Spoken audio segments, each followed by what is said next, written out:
Видете, јас прво би почнала со во однос на расположението.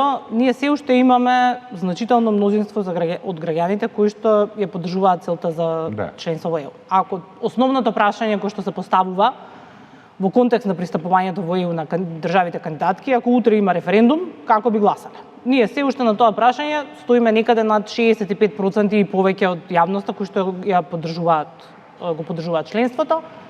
Имаме некаде 10 на 15% кои што велат не знам како би гласал. Бројот кој што би гласал против е многу помал од она што е случај например во Србија и така натаму, каде што веќе имате противење. Така да мислам дека не е добро за нас да градиме наратив дека немаме интерес, бидејќи мислам дека интересот постои.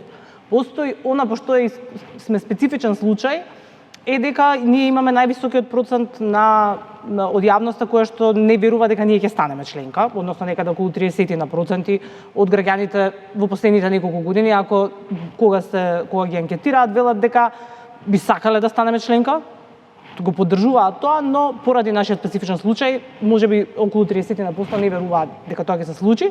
Наспроти тоа пак во Косово, која што е држава која што не е признаена од сите држави членки на ЕУ и така натаму, имате 5% од тие од јавноста кои што мислите дека нема да станат членка. Што значи дека несомнено кај нас има поголема разочараност, меѓутоа а ние сме пак поблиску во секој случај ако споредиме со тоа што е случај со Косово. Така да не би рекла дека во ниту еден момент не би амнестирала ниту една власт дека има обврска да работи на целата на интеграција на Македонија во ЕУ. Мислам дека е тоа првата и мислам дека веројатно тука сум јас необјективна, меѓутоа не можам да ја тргнам обврската за било која влада, поради што и навраќање